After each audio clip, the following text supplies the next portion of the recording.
بسم اللہ الرحمن الرحیم۔ نواسہ رسول، جگر گوشہ بطول سیدنا حضرت حسین رضی اللہ تعالیٰ عنہ کی شہادت کا واقعہ۔ چنانچہ جب کوفیوں نے حضرت حسین رضی اللہ تعالیٰ عنہ کو بہت سارے خطوط لکھے، جن کی تعداد 18 اور 12,000 کے قریب بتائی جاتی ہے، یہ خطوط جب آپ کے پاس مکہ المکرمہ میں پہنچے تو آپ نے ان خطوط کے اصرار کی وجہ سے آپ نے چچا زاد بھائی مسلم بن عقیل کو کوفہ میں روانہ کر دیا خفیہ طریقے سے، کہ کسی بھی مکہ کے رہنے والے شخص کو ان حالات کا یا اس بات کا علم نہ ہو۔ آپ کوفہ میں پہنچ کر حالات کا جائزہ لیں، کیا کوفیوں کے دل اور ہمدردیاں میرے ساتھ ہیں یا نہیں ہیں۔ اگر حالات میرے موافق ہوں تو مجھے ایک خط لکھیں اور میں یہاں مکہ سے کوفہ روانہ ہو جاؤں گا۔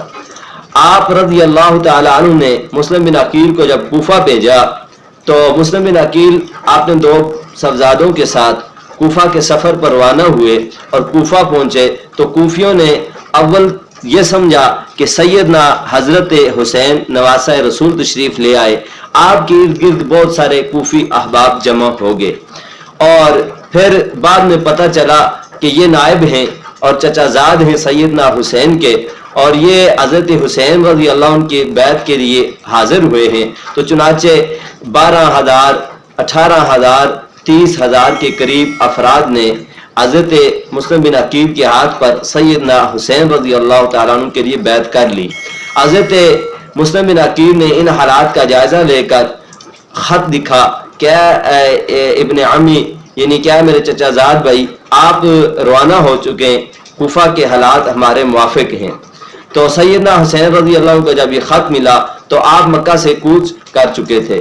جب آپ مکہ سے نکلنے لگے، سامان سفر آپ نے درست کر لیا اور ارادہ سفر کا پختہ کر لیا، تو چند اصحاب پیغمبر میں سے صحابہ جو مشہور مکہ المکرمہ میں تھے، انہوں نے آپ کے راستے کو روکنا چاہا، آپ کو سمجھایا۔ ان میں عبداللہ ابن عباس، عبداللہ ابن عمر، عبداللہ ابن زبیر اور اسی طرح عبد الرحمن بن ابی بکر اور دیگر شخصیات موجود تھیں۔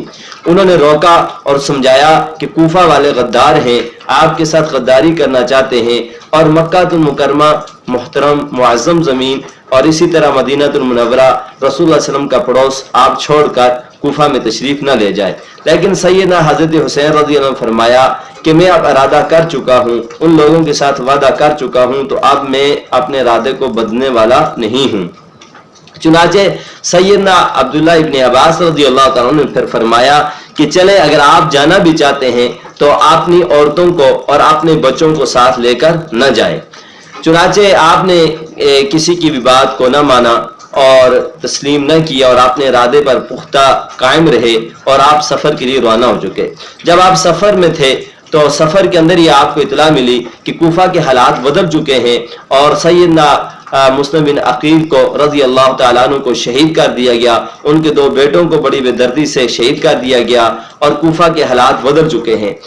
ان حالات کا جب یزید کو پتہ چلا تو یزید نے نعمان بن بشیر رضی اللہ تعالیٰ عنہ کو جو کوفہ کے گورنر تھے انہیں معزول کر کے تو ابن زیاد کو وہاں کا گورنر بصرہ کا بھی اور کوفہ کا بھی مقرر کر دیا۔ تو جب سیدنا حسین رضی اللہ تعالیٰ عنہ میدان کربلا سے تھوڑے سے فاصلے پر تھے، تو آپ کو جب ان حالات کا پورا علم ہو گیا تو جو ابن زیاد کا نائب تھا، جماعت فوج کا سپہ سالار تھا ابن سعد، اس کو سیدنا حسین رضی اللہ تعالیٰ عنہ نے مشہور 3 شرائطیں پیش کی کہ ایک تو مجھے واپس جانے دیا جائے مکہ المکرمہ میں جہاں سے میں آیا ہوں، تاکہ میں اللہ کی عبادت میں مصروف رہوں۔ دوسری بات، اگر وہاں واپس نہیں جانے دیتے تو پھر مجھے اسلامی سرحدوں میں سے کسی سرحد کی طرف نکلنے دیا جائے، تاکہ میں کفار کے ساتھ جہاد کرتے ہوئے جام شہادت نوش کر لوں۔ تیسری شرط یہ رکھی کہ اگر یہ 2 شرط بات آپ کو منظور نہیں تو پھر تیسری بات یہ ہے کہ مجھے سیدھا یزید کے پاس شام میں جانے دیا جائے، اور میں اس کے ساتھ اپنے معاملے کو خود ہی درست کر لوں گا، حل کر لوں گا۔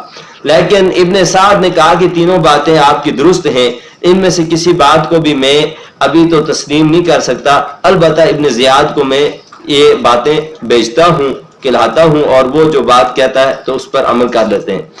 ابن سعد نے زیاد کی طرف یہ تینوں شرائطیں حضرت حسین رضی اللہ عنہ کی بھیجی تو ابن زیاد نے یہ کہا کہ کوئی بھی شرط تسلیم کرنے کے لیے ہم تیار نہیں ہیں۔ حضرت سیدنا حسین رضی اللہ عنہ سے کہا جائے کہ اولاً نیابتاً ہمارے ہاتھ پر یزید کے لیے بیعت کریں اور پھر میرے متحد ہو کر یزید کے پاس جائیں، تو یہ بات سیدنا حسین رضی اللہ تعالیٰ نے منظور نہیں کی اور یہ رسول اللہ علیہ وسلم کے نواسے کے شان کے خلاف تھی، انہیں منظور بھی نہیں کرنی چاہیے تھی۔ تو چنانچہ آپ پھر میدان کربلا کی طرف بڑھے اور میدان کربلا میں آپ ٹھہرے۔ 10 محرم الحرام کو آپ کی شہادت کا واقعہ پیش آیا، اس سے قبل آپ نے اس میدان میں آپ نے 72-73 افراد کو کئی خطبے دیے اور مد مقابل جو دشمن تھے یزید کی جو فوجیں تھیں ان کو بھی کئی باتیں بتائیں اور کئی لوگ آپ کے ساتھ آ کر ملے بھی۔ آپ نے جو آخری خطبہ دیا 10 محرم کو وہ یہ تھا کہ اے کوفیو، کیا تم نے مجھے خطوط نہیں لکھے؟ کیا خطوط لکھنے کے بعد آپ نے ہمارے ساتھ وعدہ وفائی کی اور مجھے اس میدان میں لا کر ابن زیاد کے حوالے کر دیا اور ہمارا پانی بند کر دیا اور ہم پر ناانصافی کی، ظلم کیا؟ تو میں صبر و تحمل کے ساتھ اللہ کی رضا پر راضی ہوں۔ چنانچہ آپ کے ساتھ مارکہ پیش آیا۔ اولاً آپ نے تلوار کے ساتھ گھوڑے کی پیٹھ پر بیٹھ کر جہاد کیا اور پھر آپ پیدا ہو کر ان دشمنوں کے ساتھ مقابلہ کرتے رہے۔ آخر آپ کے تمام افراد اس معرکہ میں شہید ہوئے اور آپ نے بھی جام شہادت نوش کیا۔ شہادت کے بعد حضرت حسین رضی اللہ عنہ کے سر کو کاٹ کر ابن زیاد کی طرف بھیج دیا گیا۔ آپ کے اہل بیت جو اہل گھر والے تھے ان میں زین العابدین تھے، ان کو بھی ساتھ روانہ کر دیا گیا اور آپ کے جسد عطر کو، جسم کے باقی حصے کو گھوڑوں کے ٹاپوں سے روندا، بے دردی سے آپ کی شناخت کو مٹا دیا اور آپ کے خیموں کو آگ لگا دی تاکہ وہ خطوط و ثبوت ختم ہو جائیں جو ہم نے حضرت حسین کو لکھے تھے۔ اگر یہ خطوط اور یہ ثبوت یزید یا یزید کے کسی گورنر کے ہاتھ آ گئے تو پھر ہماری بھی شامت ہوگی۔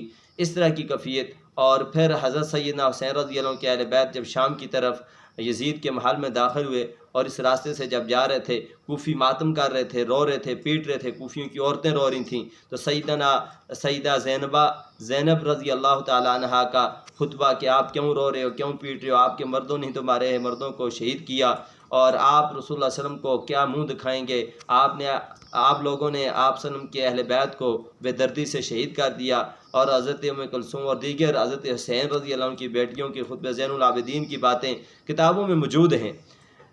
سیدنا حسین رضی اللہ تعالیٰ عنہ جس صبر و تحمل کے ساتھ اور جس ایمانداری کے ساتھ دین اسلام کی اشاعت کے لیے، جو دین کا مقصد تھا، اس کی احیاء اور بقا کے لیے جو قربانی دی ہے، وہ قیامت تک یاد رکھی جائے گی۔ ہر سال اس کی یاد منائی جاتی ہے۔ تو کوشش کرنی چاہیے ہم سب کو سیدنا حسین رضی اللہ تعالیٰ عنہ کی بتائی ہوئی زندگی اور آپ کی سیرت اور آپ کے کردار اور آپ کی باقی زندگی کے احوال دیکھ کر اس پر عمل کریں۔ سیدنا حسین رضی اللہ تعالیٰ عنہ بہت بڑی شخصیتیں ہیں، بہت بڑا آپ کا نام ہے، بہت بڑا آپ کا مقام ہے، نسب ہے۔ چنانچہ رسول اللہ علیہ وسلم کے ساتھ آپ کی جو رشتہ داری ہے، آپ نواسہ رسول ہیں، یہ کسی سے کم ہے۔ اس سے ہٹ کر رسول نے فرمایا کہ حسین مجھ سے ہے، میں حسین سے ہوں۔ حضرت حسن اور حسین جنتی نوجوانوں کے سردار ہوں گے۔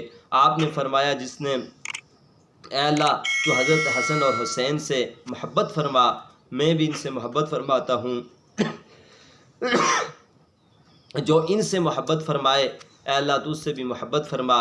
اور بھی کئی ارشادات ہیں جو سیدنا حسین اور حسن رضی اللہ تعالیٰ عنہما کے لیے رسول اللہ صلی اللہ علیہ وسلم نے ارشاد فرمائے۔